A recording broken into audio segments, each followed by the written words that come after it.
Right, welcome. So if you're here, you want to learn how to actually make money with Shopify dropshipping. Now, I won't teach you how to create a store, how to source the products, because that's all on YouTube, right? That's easy to do. The hard part is to actually sell the product. And oftentimes people spend a ton of time building the store, making it look perfect. They spend a ton of money in that, but then when it comes to actually selling the product, they cannot do it.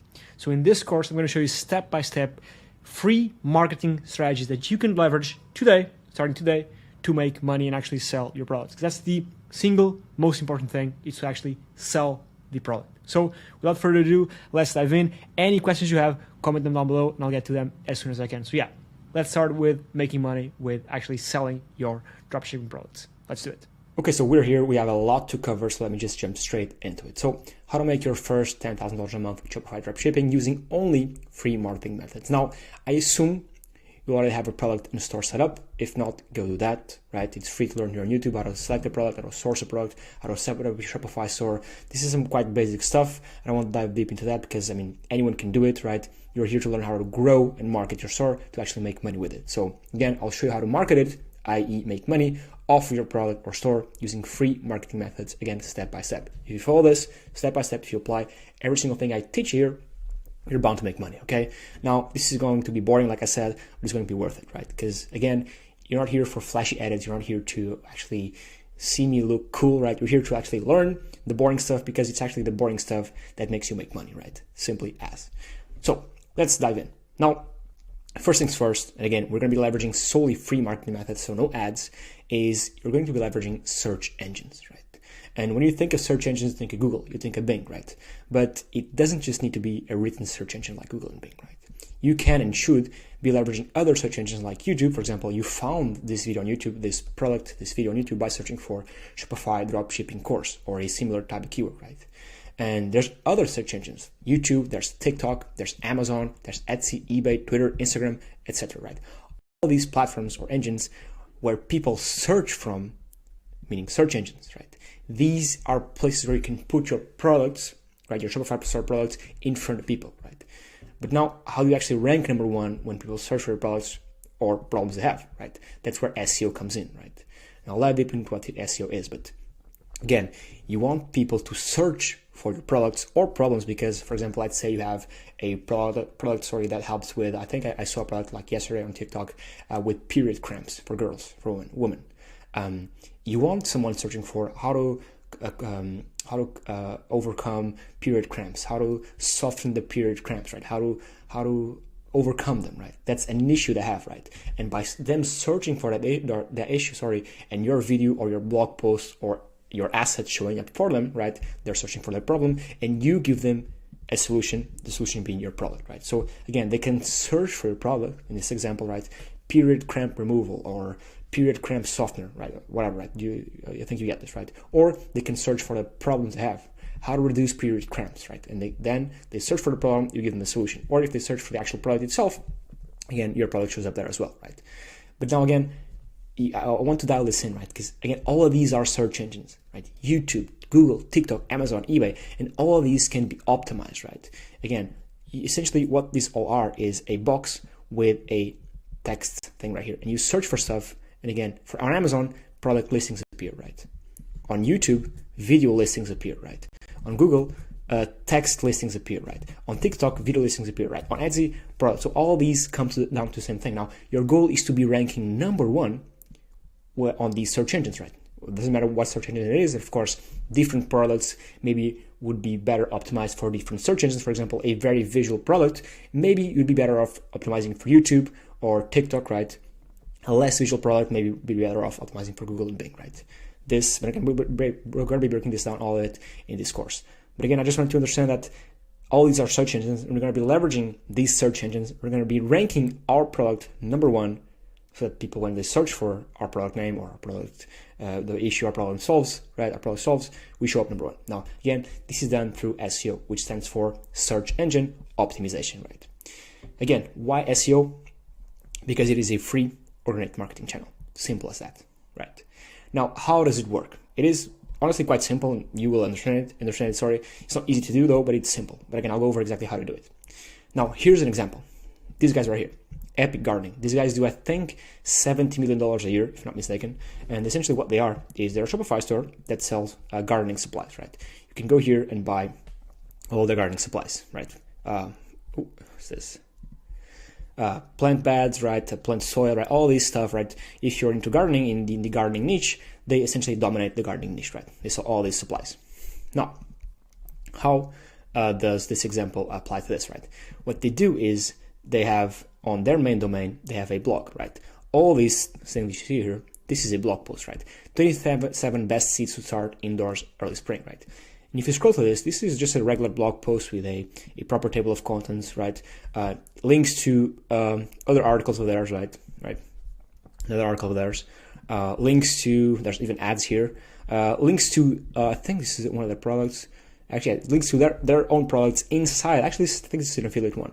Links to their products inside of the post, right? All this properly optimized with a bunch of text, optimized for certain keywords, right? And the goal of this asset, in this case, it is a text-based asset, is to, when people search for certain keywords that this article in specific is optimized for, this article will show up first. For example, if you search for best seeds to start or best indoor plant seeds, right? Again, best indoor seeds, right? For spring, right? Their goal is to optimize, I think, for that keyword most likely, so that this article ranks first. Again, like I say here, they rank first, right? And people click it, they read through the article, they get introduced to the brand, right? Maybe they might not buy, right? Maybe they just skim through this and say, oh, okay, that's pretty cool. But maybe they do scroll down to the end, and maybe there's a call to action for people to buy their products, right? And if you, it's breaking now. If you do this enough, if enough of your articles are ranking, if your blog has a bunch of articles, just like these guys have, they have a ton of articles in their blog, right? A ton of articles dedicated and targeting multiple of these keywords. And I'll show you exactly how to do it, right? In just a second here.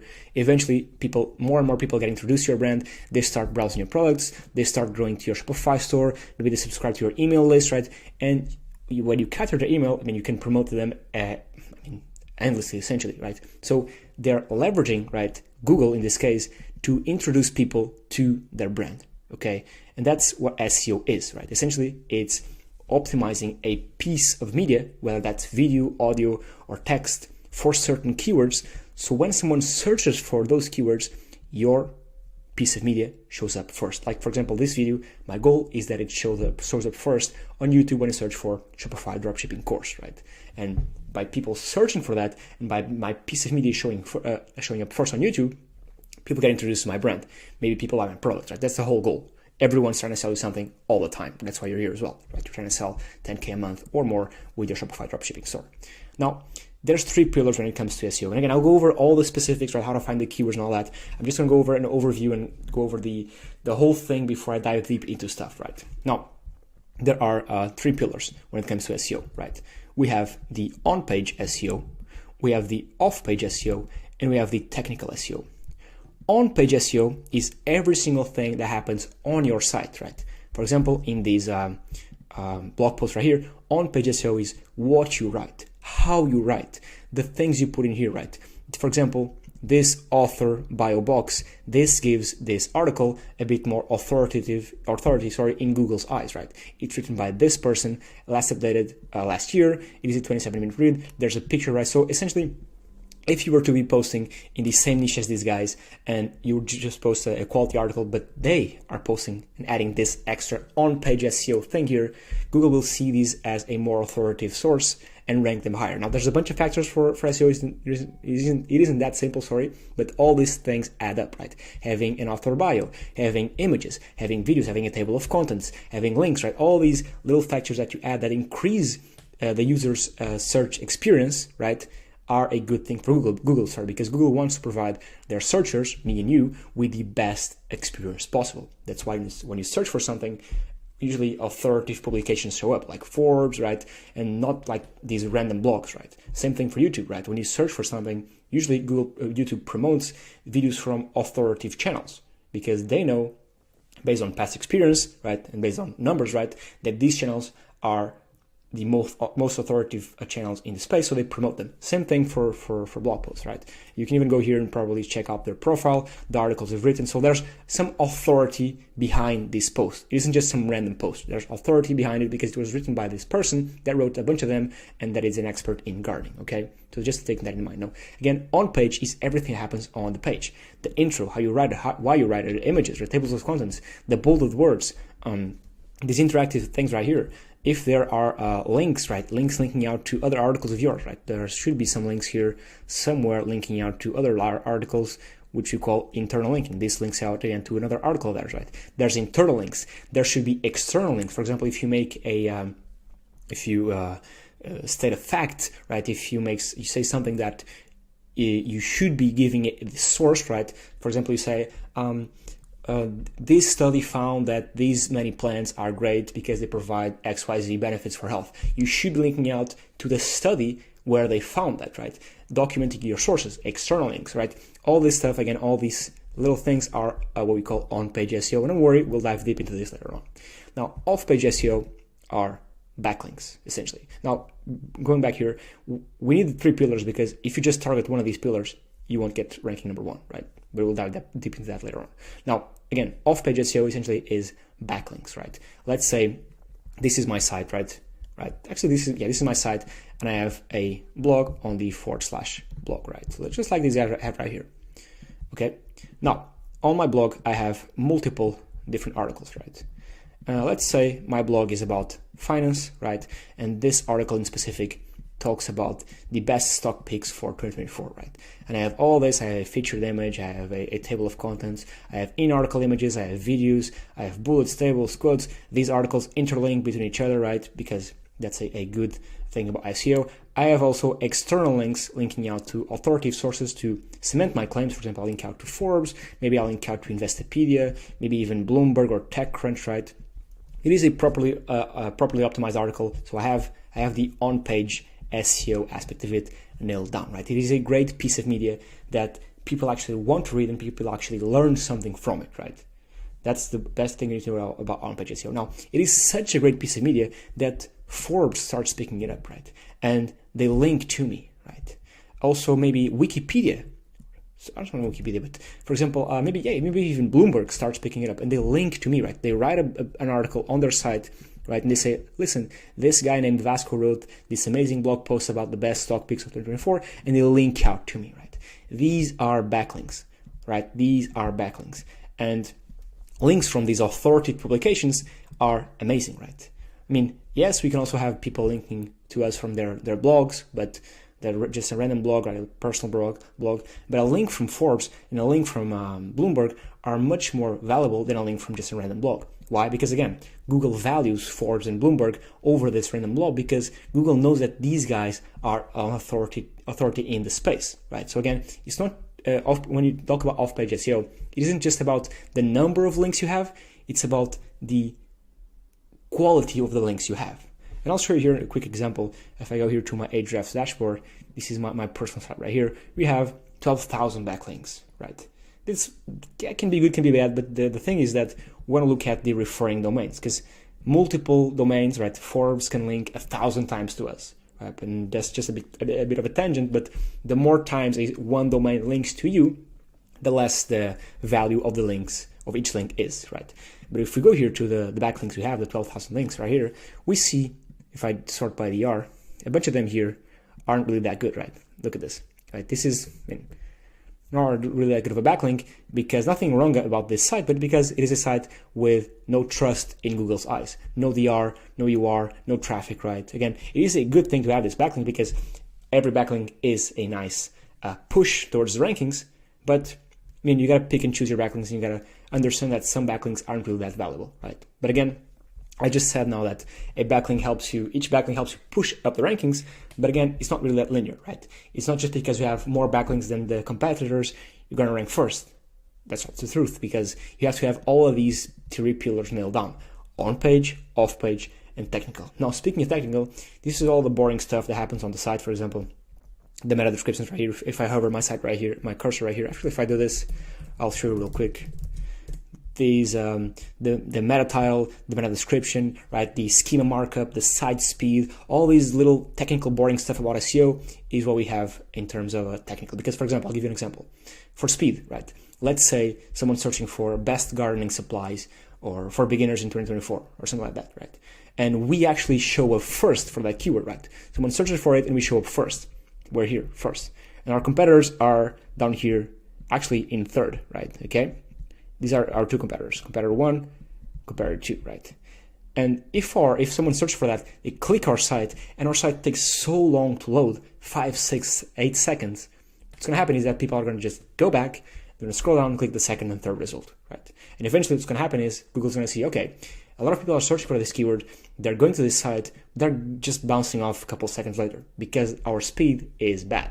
And then eventually they're going to put our site below these two. So there's a bunch of factors here. It's not just the on page that makes you go up the rankings. It's not just the backlinks. It's not just the technical stuff. It is a conglomerate of different factors. Okay, but just know this is just a short example, of site speed being a part of the technical SEO. So these are the main 3 pillars. And I know this is a big overview. I have an SEO course, a free SEO course going over every single one of these step by step. I'll link it down below in the description. I think it's 5 hours long. It's a long course because it is, in fact, a very detailed course because, again, SEO is simple. The search engine optimization, optimizing to rank first on multiple search engines. It is simple, right? You just think, okay, just have to optimize the site to rank first. Quite simple.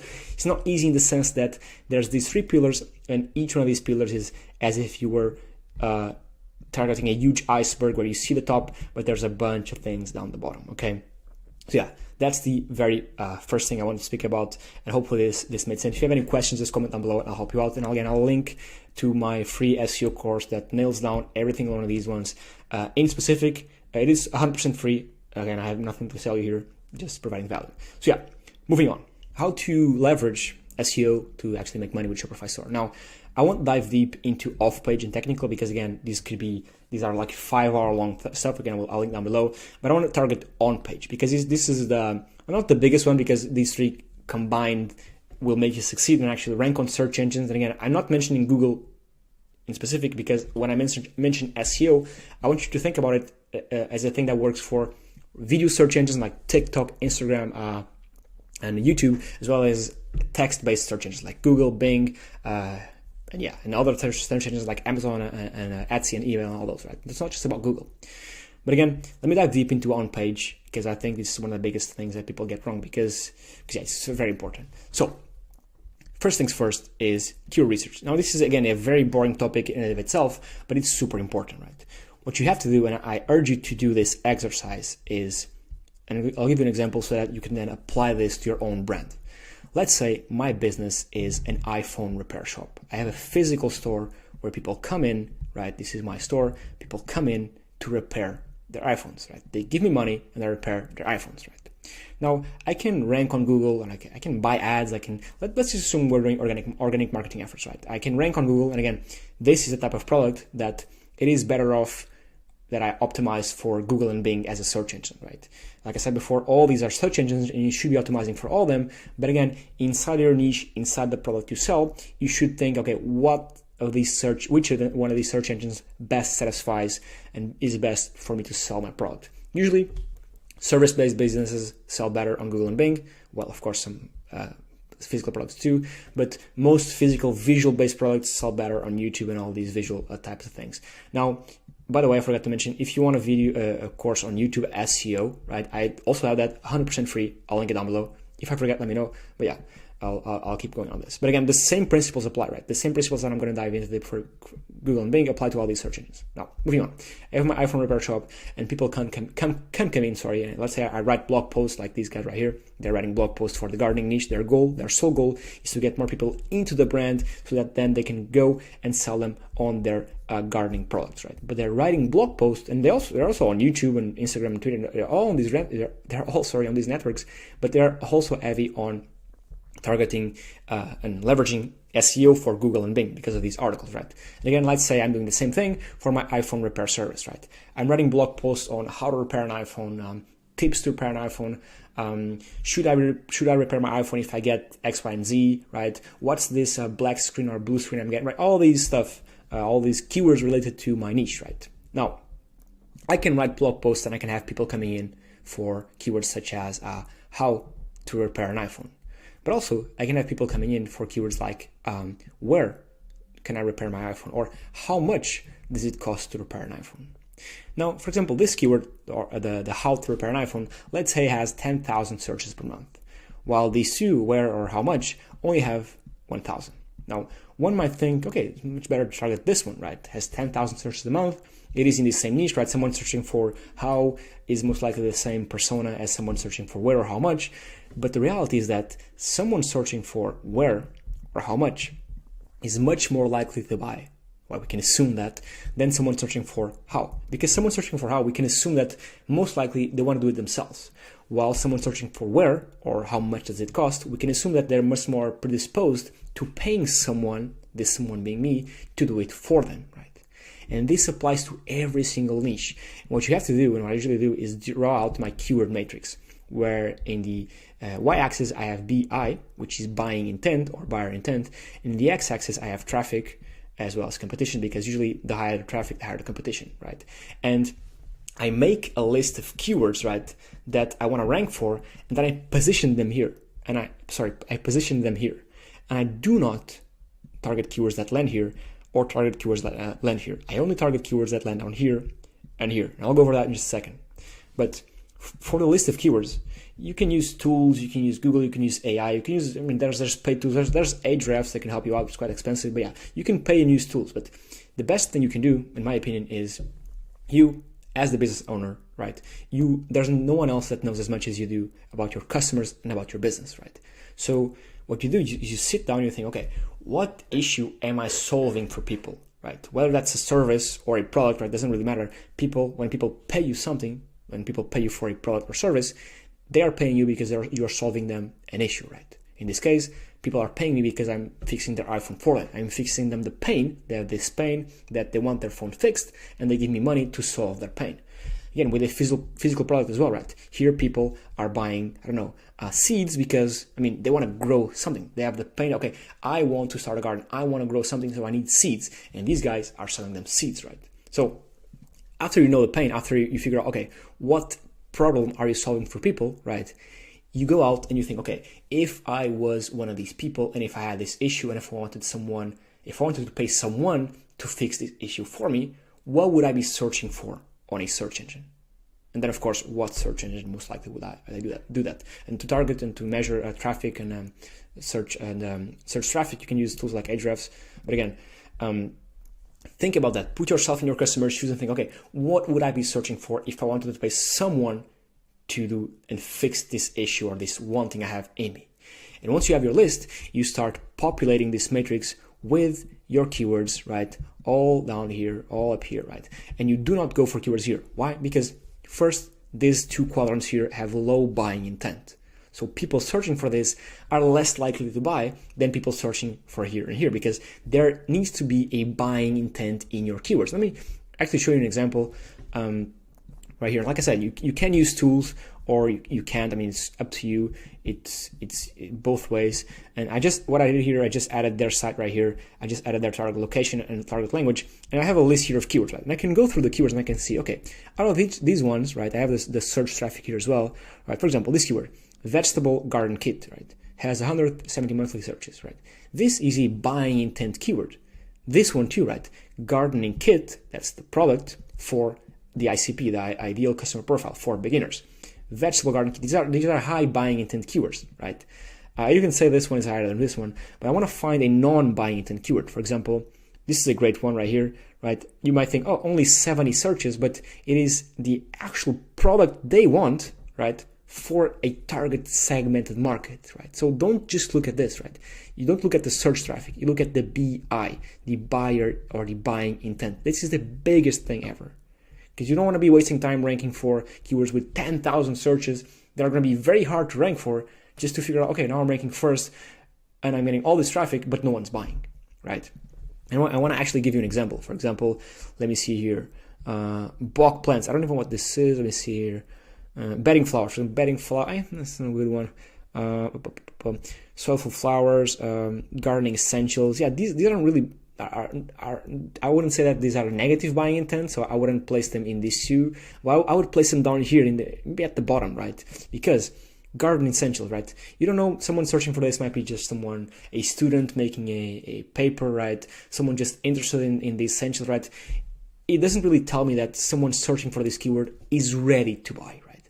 I want to target, I want to rank for keywords where people searching for them are ready to buy, right? And so, for example, let me see here. Vegetable soil, again, a non-high buying intent keyword, low buying intent keyword. Garden of Las Vegas is a good one. Oh, this is a perfect one. Buy. These literally say they want to buy. I want to buy vegetable plants near me, right? I want to buy. This is a high buying intent keyword, right? This one too. Plant bedding could be, not really, expert not really, but I guess you get the point, right? I don't want to bore you too much with this stuff, but because you know the best about your niche. But again, the whole goal here is that don't focus on search traffic, focus on buying intent. Focus on the likelihood of someone searching for XYZ buying what you're actually selling, right? That's the biggest key here. So go and target these two quadrants right here. Low traffic, low competition, high buying intent. This is the best one you can target, right? But these keywords are rare to find, but you'll find some.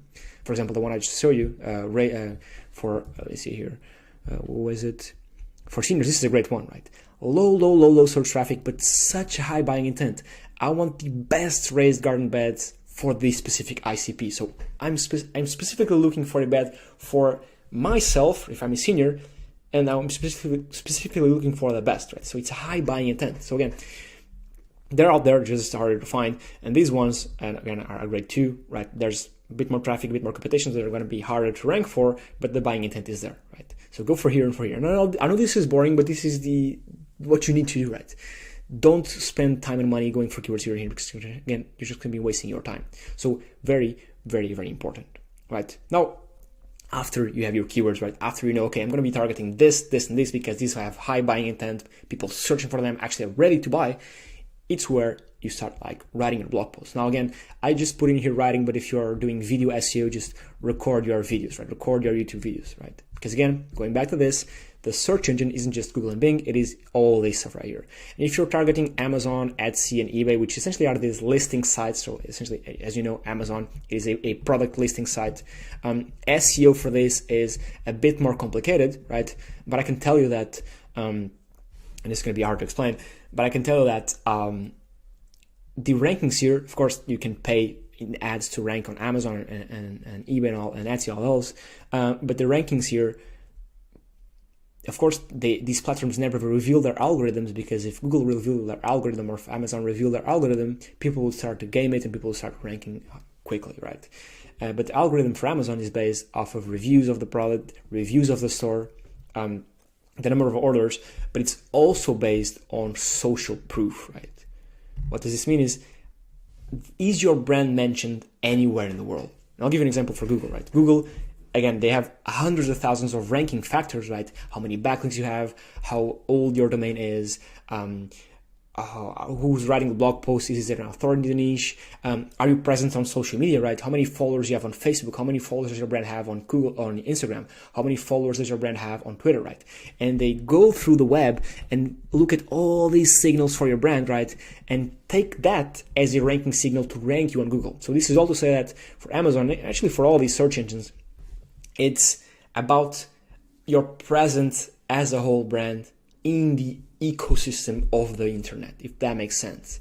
So by writing blog posts and by becoming an authority, in this case by writing blog posts and maybe recording YouTube videos on Google and YouTube, you become an authority in the internet space. Your brand becomes known, right? And so other search engines will know that and will push your brand higher, if that makes sense. Hopefully, if you have any questions about this, let me know, but hopefully this makes sense. Again, your whole goal here is to be everywhere, right? Firstly, because of course, if you're everywhere, people will find you easier. But if you're everywhere, if all these search engines know who you are, know who your brand is, what they're about, they know you have hundreds of followers here, you have X YouTube videos here, you have X blog posts there, you have listings here and there. If your brand is prominent in the niche, if all these search engines associate your brand with a certain niche, you will inevitably rank higher on all these. Hopefully that makes sense. Now, again, writing blog posts. What you need to do, pretty simply, is to satisfy. satisfy the user's search intent. Okay, so again, obvious, when someone's searching for I don't know, best dog leashes, articles about cat leashes will not show up, right? Google only serves their users content that satisfies the user's search intent. For example, if you write how tall is the Eiffel Tower, Google will not give you a blog post, a long blog post saying, oh, the Eiffel Tower was built in it is this tall. It's not they don't do that, right? Because they want to satisfy the user's search intent as best and as fast as possible, right? So if we can just, actually I'll just show you here, how tall is the Eiffel Tower? If you search for this, right, Google gives you the answer right here, right? You don't need to dive deep and click a blog post and go to Wikipedia and go and wait, okay, how tall is it? Let me see, okay, it's this, right? Because it is a bad user experience, right? Google wants to give you the proper information, right? This is proper information, right? But also, they want to give you that information as quickly as possible. That's why they do this, right? And again, you apply the same principles for all the keywords you want to rank for, right? That's why, for example, in blog posts, and I'll show you here, again, you don't need to use this software. I'll just show you here because I think it's a great example. For example, right here, I'm going to search for the gardening niche. The blog post you're going to write need to follow a certain criteria, right? When you're trying to rank for the best tips for gardening as a newbie, right, you give them a table of contents, right? So they can skim through, okay, so let me see if they talk about what I want here. They can click to go to the actual zone. And you also give them a key takeaway section, right? What are they going to learn by reading this article, right? Because if you don't have this, right, what's going to happen is that you're going to make people have to scroll to find the info they want, which is not a good user experience. And again, Google will provide users info and that satisfies their search intent as best, so the information needs to be high quality and as quickly as possible. And so you have to keep that in mind when writing your posts, right? You have to make sure that the post you're writing satisfies the search intent and of course satisfies the keyword. Again, for example, this one, 8 tips for starting a garden as a newbie, right? You're going to go through this, you're going to add images, like I said before, you're going to add links to other articles of yours, you're going to add links to your products, you're going to add bullets, tables, quotes, when it makes sense, right? To increase the viewer's experience, right? Images, you're going to have videos if they make sense, right? If they complement the piece of media or in this case, the article that you're writing, add them there, right? Again, add every single thing you need to make sure that this piece of information is the best it can be, right? Because your goal is to rank first. And there's a lot of competition. I mean, there's some, even if you go for keywords here, right? There's still going to be a lot of competition, right? The competition here is crazy, but the competition here, it is still some competition. It's not going to be like a piece of cake ranking first. So again, there's going to be competition. So you're going to make sure to write the best possible article you can, right? The best one. And what you can do too as well is when you have your list of keywords, you can search for them on Google and see, okay, who's ranking in the top 10? And you click those sites and you evaluate, okay, there's actually several points you should evaluate, not just the content itself, because again, of course, you search for the keyword, you click the sites, okay, this blog post talks about this and that, has this images and talks about this. Okay, now I need to write a blog post that has the same information and then more on top, because it needs to be more valuable, right? That's the first thing we need to evaluate. And of course, the second thing is, if Forbes is ranking first, or if this very big authoritative publication is ranking first, it's going to be hard to outrank them. It's not impossible, it's going to be hard, but also do take that in mind. Now, an easy way to outrank them is, because again, Forbes ranks first for a lot of keywords and all these authoritative sites rank first for a lot of keywords when there aren't brands in the space in that niche. For example, for a keyword, I don't know, best flowers, I don't know, let me just give you a random keyword, best flowers to buy, for best indoor flowers to buy, right? If there's a brand that Google associates with, okay, this brand, you go here to buy flowers, indoor flowers. If Google associates your brand with indoor flowers, even though Forbes and TechCrunch and all these sites have huge authority in Google's eyes, they don't have the authority for the niche, right? So your site, because maybe even if it's less authoritative, it is more authoritative when it comes to your certain niche. So you outrank them. So don't worry about when you search for a keyword on Google and see, these domains are so powerful. How am I going to outrank them? It's easy, right? You just write a better piece of media, whether it's a video or a blog post. And because your brand throughout the years, throughout the months, it's going to become an authority in that specific niche. So don't diverge from that niche. Keep going on that niche. You will outrank them eventually, because again, it is about specific authority, not generic authority. These are just terms I made up because there's no authority, right? It is a concept. Authority is a concept, but you'll start noticing that when you start getting followers to your brand in your social medias, starting posting blog posts, you will see that Google will start ranking you, and all these platforms start ranking your site and your brand for niche specific keywords, and you will slowly become an authority in that specific niche. Right? Hopefully this made sense. Okay, now moving on, you can accelerate the process, all this by using AI tools, right? As you know, AI is a technology, and just like anything, it applies to the real world and to the online world, not just SEO, right? Again, for example, Tesla is building robots to essentially make sure that factories can be more productive, right? Because a human can only do an 8-hour work shift, while a robot can do 24 hours, right? They can keep working all day, right? So AI is essentially, think about it as a tool, for example, as a wrench. Yes, you can leverage, and you can use your hand to tighten up a bolt, or you can just use a wrench to do it more times faster. And that's essentially what AI is. So before, without AI, let's say, I would like to give this analogy, you used to have to climb all these steps to success one by one manually, right? Doing the keyword research, so for finding what keywords I want to rank for, then actually writing the articles. Then once you have this big wall of text, right, you have to go out and source the images, right? Then source the videos. Then, okay, I have an article written, I have images, I have videos, it's great visually, but then I have to add internal links. So I want to link out to other articles of mine. I want to link out to my Shopify store. I want to link out to my products. I want to link out to my homepage, right? I want to make sure that there's a proper internal linking strategy applied here, right? I want to make sure that it is valuable to the users. But to do that manually, I used to have to, read through the article and find the best place to add the link to. And once I have the place, I have to figure out, where I'm going to link out to. Same thing for external links, right? Linking out to these authoritative sources. Then I have to publish it. Then I have to syndicate it to social media, right? Because I want the articles to be published to my social profile. So this used to take a while now. With AI, you just skip ahead of the line, right? Because, what you saw here, this is all written with AI. The images, this is AI-based, this image. All this is written with AI. The links are automatically done with AI. So it reads through this, and it goes through my site and finds, what's the best place or what's the best blog post I can have a link placed in this one to that, and it finds the anchor text, which is this little text right here, automatically. Does this for internal links, does this for external links, even adds relevant videos that complement what the article is about. Again, all this done with AI, and I can just click here to post it to my integration. I can skim through them and can just post them one by one, or I can just click here, publish auto integration, all 6 will be posted to my integration. If I want to automate the process, just go here, auto blogs, new auto blog, and I can have this AI produce, right, however many articles I want, and publish them to my site every month, week, day, 12 or 6 hours. So again, I can automate, I can just connect this AI. And again, think about AI as a technology, as a tool you can leverage to do more faster, right? And I can just connect this with my site, right? And I can have it do the keyword research for me, the content generation based off of the keywords that it found, do the content publishing, also content indexing, also indexes the content on Google through setting up an indexer right here. And once the blog posts are all posted to my site, I can have it so it syndicates to my social media platforms all automatically, like LinkedIn, Twitter, which is now called X, Facebook, and a bunch of others. I can essentially automate all this, right? Which is pretty cool. Now, one thing I do want to mention is you don't need to leverage AI. You can and you should, in my opinion. Of course, I'm biased because this is my tool. You don't need to use it. You can use ChatGPT and others, I guess. But you're going to be doing so much more, so much faster, because your competitors are going to be going up the stairs one by one, slowly, while you leveraging AI, this amazing technology, can just skip ahead of the line, right? You can have the AI do the keyword research, so the AI can find the keywords you should be ranking for. Just add your site. Again, you don't need to use this AI. You can use anyone you want.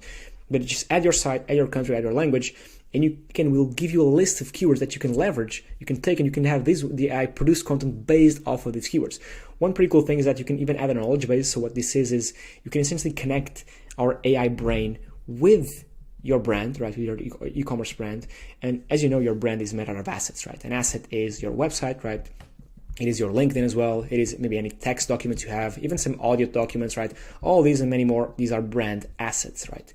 And what you can do is you can connect this AI with your brand, and now because it is connected, the AI knows as much as you do, you being the owner or founder, it knows as much as you do about your brand. So it's able to produce brand tailored content using your own brand's mannerisms, your brand's tone of voice, your brand's images.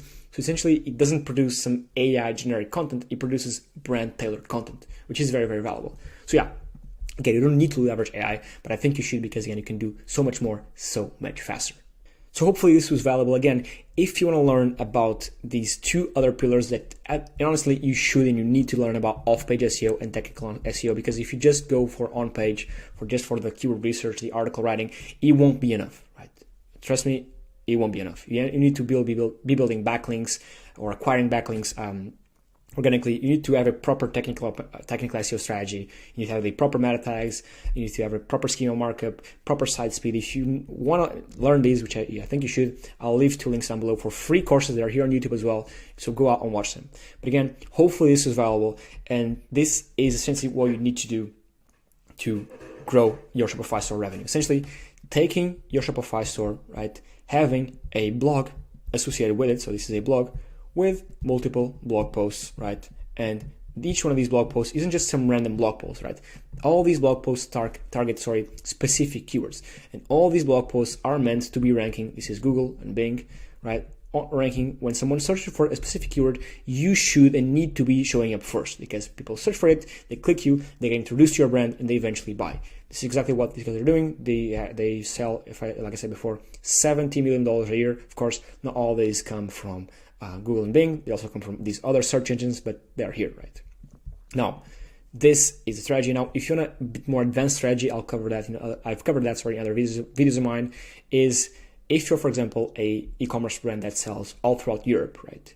And in Europe, of course, there's Portugal, Spain, Italy, France, and in all these countries, people don't speak English as their native language. So what you can do is you have your main blog, but then you also have a blog in Portuguese, right? All these with different blog posts in Portuguese, targeting keywords in Portuguese. But then you also have one in Spanish, right? ES. But also you have one in Italian, right?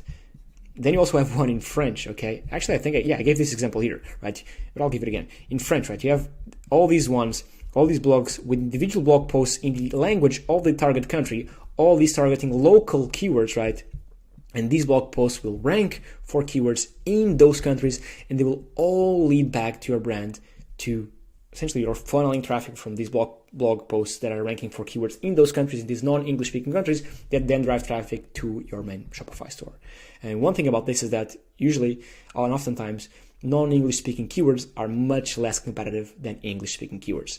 So you might notice that if you do this matrix for English, then do the exact same matrix for the exact same keywords in Portuguese or Spanish or Italian or French, you're going to notice that keywords will not show up beyond this point, right? There won't be high traffic, high competitive keywords. I mean, there will be, but you'll notice that there's going to be a shift to the left, because for the same keywords that are targeting non-English speaking clients that again have the same buying intent and all that, there's much less competition, because less people search for non-English stuff, right? For example, in Portugal, it is a easy Google to rank for, and I have clients here. I used to have clients in Portugal. It was so much easier to rank for Portuguese keywords, because basically it boils down to supply and demand, right?